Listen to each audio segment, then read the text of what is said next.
Hey there guys, welcome back to another reaction video. Today we're checking out facts about slavery never mentioned in school. This one I'm very curious about. Without further ado, let's get to it.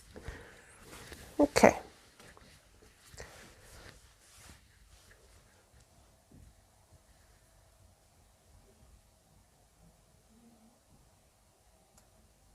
Black rednecks. Untold facts about slavery. The instrumental use of the history of slavery today also underlies the claim that slavery grew out of racism. For most of its long history, which includes most of the history of the human race, slavery was largely not the enslavement of racially different people, for the simple reason that only in recent centuries has either the technology or the wealth existed to go to another continent to get slaves and transport them en masse across an ocean. People were enslaved because they were vulnerable, not because of how they looked. The peoples of the Balkans were enslaved by fellow Europeans, as well as by the peoples of the Middle East, for at least 6 centuries before the first African was brought to the Western Hemisphere. Before the modern era, by and large, Europeans enslaved other Europeans, Asians enslaved other Asians, Africans enslaved other Africans, and the indigenous peoples of the Western Hemisphere enslaved other indigenous peoples of the Western Hemisphere. Slavery was not based on race, much less on theories about race. Only relatively late in history did enslavement across racial lines occur on such a scale as to promote an ideology of racism that outlasted the institution of slavery itself. Wherever a separate people were enslaved, they were disdained or despised, whether they were different by country, religion, caste, race, or tribe. In East Africa, the Maasai were feared slave raiders, and other African tribes, either alone or in conjunction with Arabs, enslaved their more vulnerable neighbors. As late as 1891, it was reported that Manyuema slavers had demoralized surrounding tribes, destroying crops, and famine reigned everywhere. Even in the early 20th century, Abyssinians were still raiding other Africans and carrying off slaves. It was 1922 before the British had gained sufficient control in Tanganyika to stamp out slavery there. Arabs were the leading slave raiders in East Africa, ranging over an area larger than all of Europe. The total number of slaves exported from East Africa during the 19th century has been estimated to be at least 2 million. Wow, okay. The form in which the story of slavery has reached most people today has been along the lines of the best-selling book and widely watched television miniseries, Roots. Wait. So, if I'm getting this right, slavery, the black people see slavery was not just, the white people just didn't buy slaves from Africa. They didn't just get slaves from Africa to Europe. It's like something that has been going on there, and like they decided to get them because, I don't know, they were cheap or something. So I'm trying to, okay, so the slavery was a thing already in Africa, and they were getting their neighbors to come, they were enslaving their neighbors. Neighboring town, neighboring villages, like depended on who was more stronger. The fights, you lose, you become our slaves. That was the thing. That was how it all was, and then they decided to start selling. Anyway, let's go back. By Alex Haley. Challenged on the historical accuracy of Roots, Haley said, "I tried to give my people a myth to live by. This instrumental use of history, or purported history, is open to the same objections as other instrumental myth-making.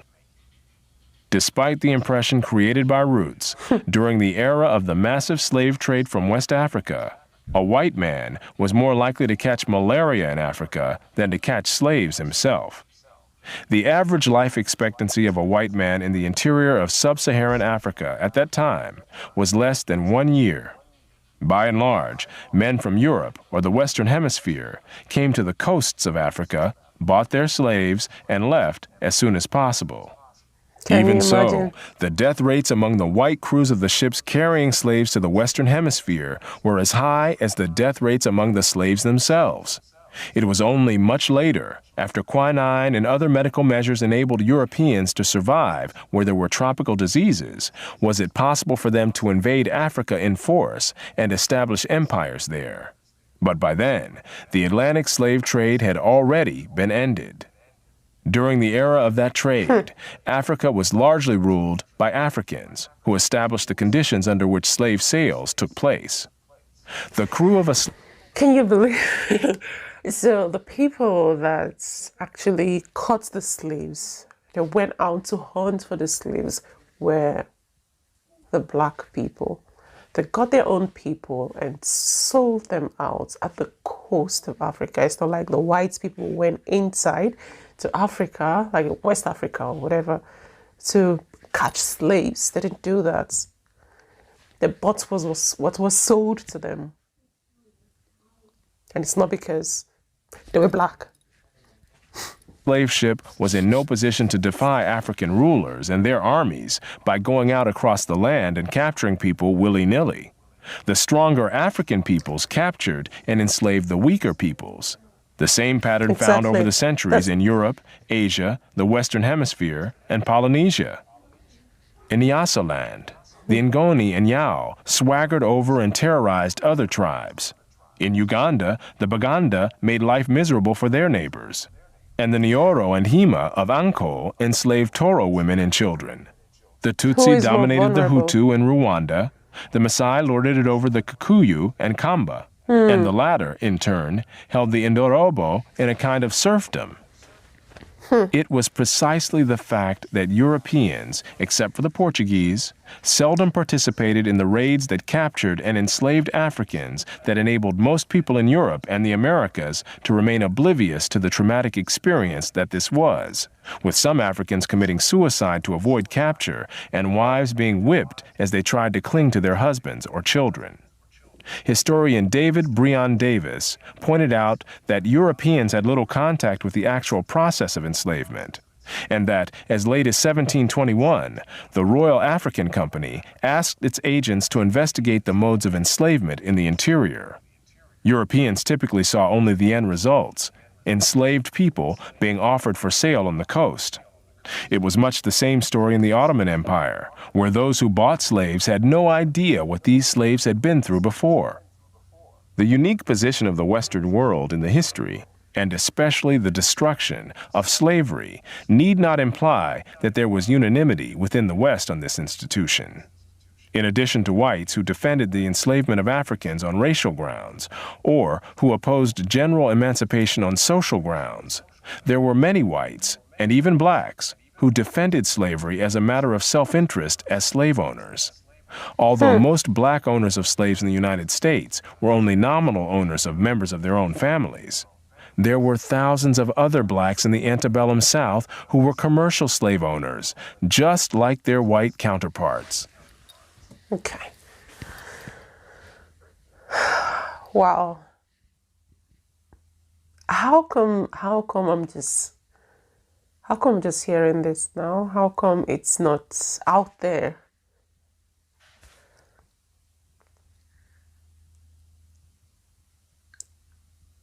Wow.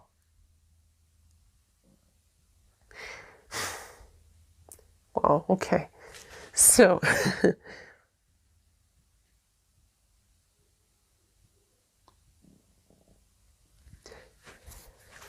Africans being slaves in Europe and America and wherever is not about race. Again, it is not about race. It was just a fight, and the people that were more vulnerable got caught and turned into slaves. Black people also had black slaves. White people also had white slaves. So at some point, like every race had slaves of their own race. So it's not just, to make it seem like when I hear about slavery and all of that, like They make it seem like only black people were slaves, and they've done so much injustice to the black people, captured them from Africa and turned them into slaves. They made it all seem, growing up, what I've learned, everything I've been taught has been that, the white people came to Africa and captured slaves. I've even seen movies like that. They captured slaves from Africa and took them, to Europe and America and tortured them until they give in and turned them into slaves, killed the families, and like some horrible, horrible things just to put hate in the heart of the generation coming. And that's just evil, pure evil. Everybody needs to see this. An estimated 1/3 of the free persons of color in New Orleans were slave owners, and thousands of these slave owners volunteered to fight for the Confederacy during the Civil War. Black slave owners were even more common in the Caribbean. Can you imagine? In short, there were many defenders of slavery in the West, even in the 19th century. And outside the West, slavery was too widely accepted to require defense. No other nation ended slavery in the same way as the United States did, and few ended it after so short a struggle, as history is measured. How and why did slavery end in most of the world? There were two major processes. Over the centuries, as more and more territories around the world consolidated into nation-states with their own armies and navies, raiding those territories to capture and enslave the people who lived within them became more hazardous in itself, and also risked military retaliation against the countries from which the raiders came. Thus, more and more peoples became off-limits to slave raiders over time. Put differently, the areas which remained subject to slave raiding over the centuries were primarily those where the people lived in smaller or weaker societies. Such societies continued to exist where it was difficult, for geographic or other reasons, to consolidate large areas under one government. This was true of the Balkans, the backwaters of Asia, and much of sub-Saharan Africa. By the early modern era, sub-Saharan Africa, with its numerous and severe geographic handicaps, was one of the last remaining areas from which vast numbers of people could be enslaved. Wow. I know, even when you show this video to the world, the black communities and all of that, I'm pretty sure a lot of people are still going to say it's a lie. And I don't know who this Thomas Sowell is, but he sounds like he is telling the truth. He sounds like he's telling the truth. With it, that's to say, at some point, everybody, every race, Asians, Europeans, Americans, they were all slaves at some point. And of course, they're not going to treat the slaves and the masters equally. They don't. Yes, of course, they treat them differently. So there we go. Slavery is it's not a racial thing. It's not because they didn't just go buy slaves because they were blacks. And I've also heard that, the Portuguese being the first to get slaves from Africa, from West Africa precisely, they went there with intentions of getting some gold and jewelries and all of that. But when they got there, they were offered slaves, and they were like, okay, why not? And who are the people that offered them the slaves? The same black people. So they sold their people, they sold the people they captured themselves and sold them out.